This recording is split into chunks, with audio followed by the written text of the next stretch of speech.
안녕하세요 여러분. 오늘은 제가 최근에 다녀온 베트남 나트랑 여행에서 느꼈던 단점에 대해서 이야기해 보도록 하겠습니다. 나트랑은 아름다운 해변과 멋진 관광지 그리고 맛있는 음식들, 정말 재밌는 요소들이 많은데 몇 가지 불편한 점도 분명히 있었습니다. 그래서 그 불편한 점을 말씀드리면 미리 대비할 수도 있고 또 여행을 준비하는데 다양한 면을 볼 수 있기 때문에 살짝 단점들을 말씀드려 보도록 하겠습니다. 첫 번째 단점은요, 바로 오토바이 관련된 문제입니다. 오토바이 매연과 안전 문제인데요. 아마 베트남 가보신 분들은 모두 다 느끼는 부분일 것 같습니다. 오토바이가 정말 많죠. 그리고 신호가 많이 없기 때문에 오토바이가 가는 길이 곧 길입니다. 그래서 알아서 사람들이 피해 다녀야 되고, 따로 인도가 있긴 하지만 인도의 노점상이라든지 아니면 오토바이가 주차되어 있기 때문에 도로로 걸어야 되는 경우가 상당히 많습니다. 그래서 아이들 손을 꼭 잡고 다녀야 되는데, 저희처럼 아이들이 있는 집은 사진 찍고 막 이것저것 한눈 팔다가 오토바이 바로 옆으로 지나가는 경우가 많거든요.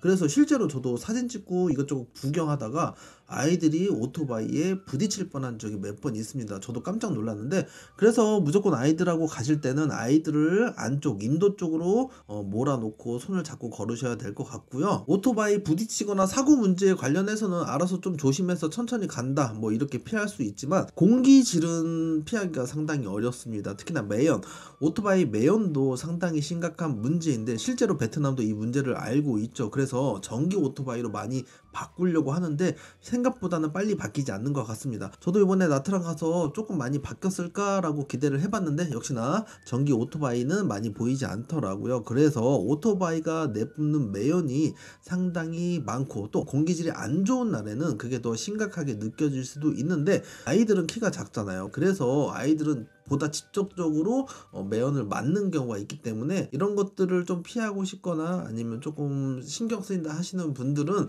마스크를 쓰시던지 아니면 택시를 타고 이동을 하시던지 하면서 조금 피할 수 있는 방법을 생각하시면 좋을 것 같습니다. 두 번째로 제가 느끼는 불편한 점은요, 개와 쥐입니다.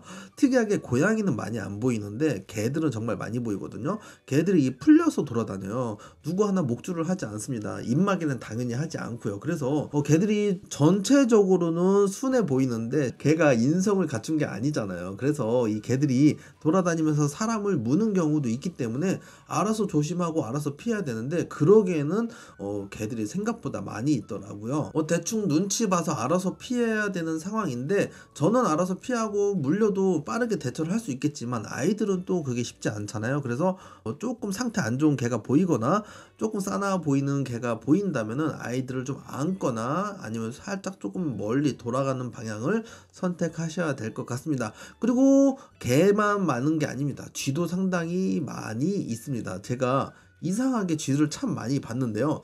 특히나 식당 주변에서도 쥐를 쉽게 볼 수 있었습니다. 아무래도 위생 관리가 조금 덜 되는 면도 있고, 환경적으로도 쥐들이 먹을 것들이 좀 많이 있는 것 같아요. 그러다 보니까 쥐들이 좀 많이 있는 것 같은데, 아무래도 쥐가 있다는 거는 위생적으로도 문제가 좀 될 만한 부분이 있다고 생각을 하거든요. 그래서 음식점 주변에서 보는 쥐들이 조금 신경 쓰이더라고요. 이런 문제들은 제가 어떻게 할 수 있는 부분이 아니기 때문에, 너무 비위생적인 길거리 음식이라든지 아니면 너무 비위생적인 식당은 되도록이면 조금 피해서 질병 관련된 문제는 미리미리 조심을 하시면 좋을 것 같습니다. 세 번째 역시도 위생 관련 문제인데요. 베트남 가시는 분들 이 샤워 필터 따로 챙겨 가시는 분들 정말 많을 겁니다. 저도 꼭 챙겨가는 편인데, 아무래도 상하수도 시설이 그렇게 잘 돼 있는 편이 아니기 때문에 물 관련해서도 이슈가 좀 있습니다. 그래서 이번에도 필터를 가지고 일주일 정도 써봤는데 이 정도 색깔이 나왔습니다. 그래서 대체적으로 물이 깨끗하지 않으니까 알아서 먹는 물이라든지 아니면 양치물들은 따로 챙겨가시는 것도 좋고, 뭐 현지에서 생수 같은 거 많이 팔고 있으니까 현지 생수 이용하셔서 알아서 조금 조심하시면 좋을 것 같습니다. 네 번째는 과도한 상업화입니다. 특히나 한국 사람 관련해서 상업화가 많이 진행된 걸 확인을 했습니다. 나트랑은 뭐 한국 사람들이 워낙 많이 가는 관광지이기 때문에 어딜 가나 한국 사람 정말 많이 있고, 한국 사람 관련된 식당이라든지 기념품 화장품 가게, 마사지 샵들이 정말 많은데요. 이게 조금 좋은 면도 있습니다. 편하게 얘기도 하고 말 다 알아듣고 편하게 이동할 수 있는 점도 있지만 상업화가 한국인 대상으로 너무 과도하게 된 면도 확인을 했거든요.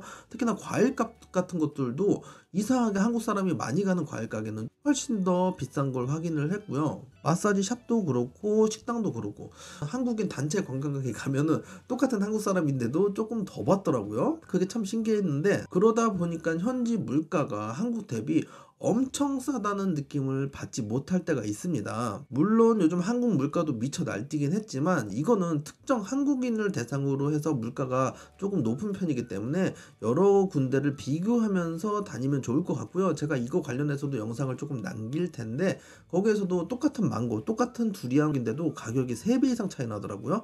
그래서 그런 것들 좀 확인하시고 마사지라든지 이런 것들도 가격을 조금 확인하시면서 다니시면은 덤탱이 맞거나 아니면은 과도하게 지불하는, 똑같은 서비스를 과도하게 지불할 필요는 없잖아요. 그리고 물가를 계속해서 올리다 보면 현지인들도 좋을 게 없다고 생각을 하거든요. 그래서 그런 것들 조금 조심하면서 비교하면서 다니시면 좋을 것 같습니다. 다섯 번째는 기후적인 문제입니다. 나트랑은 열대 기후여서요, 덥고 습한 날씨가 지속되는 편입니다. 특히나 우기에는 비가 자주 내려서 여행 일정을 변경할 때가 있거든요. 제가 우기에 다녀왔습니다. 그래서 비가 확 쏟아졌다가 멈췄다 하기 때문에 이럴 때는 우산이나 우비를 조금 미리 챙겨 가시면 좋을 것 같고, 이거 대비하지 못해서 우산을 급하게 사는 분들도 참 많이 있더라고요. 그래서 한국에서 간단한 우산 같은 거 조금 들고 다니면서 소나기 정도는 피할 수 있는 대비를 하시면 좋을 것 같고요.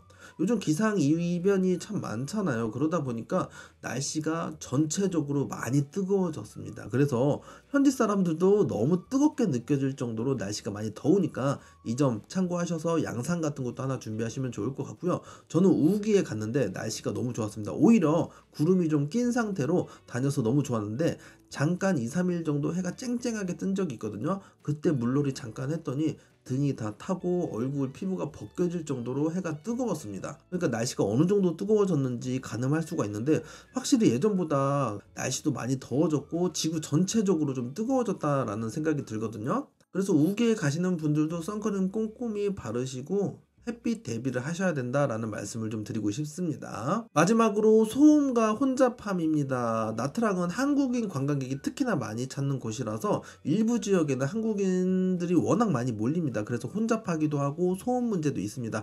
이런 데 가실 때는 지갑이라든지 소지품 잃어버리지 않도록 주의를 하셔야 되고요. 조금 평화롭고 여유로운 여행을 원하시는 분들이라면 야시장 쪽은 밤에는 지양을 하셔야 될 것 같고, 특히나 한국인 단체 관광객들이 몰리는 시간대나 지역은 조금 피하셔서 여유롭게 다니시는 게 좋을 것 같습니다.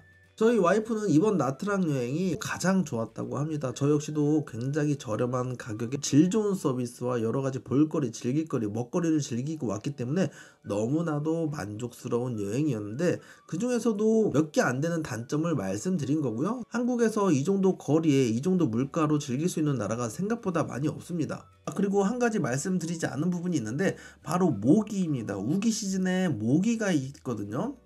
베트남에서 모기 물린 분 많이 없으시죠? 저는 요번에 베트남 가서 모기를 엄청나게 물리고 왔습니다. 특히나 우기 시즌에 빈펄 섬을 들어가면 이 빈펄 섬 안에 동물원이 있어서 그런지 몰라도 모기가 상당히 많았습니다. 그래서 야간에 빈 원더스에서 공연을 보고 있을 때 아이들이 가만히 앉아서 모기를 상당히 많이 뜯겼거든요. 그래서 그런 점도 참고하시고 가시면 좋을 것 같다라는 생각이 들어서 마무리로 한 번 더 언급을 해드리고요. 제가 말씀드린 단점들을 미리 준비를 하신다면 더욱더 재미있는 여행이 될 것 같아서 제가 느꼈던 단점들을 말씀드렸고요. 오늘도 저의 작은 경험들이 여러분들에게 조금이나마 도움 되었길 희망합니다. 오늘 영상 끝까지 시청해 주셔서 감사합니다.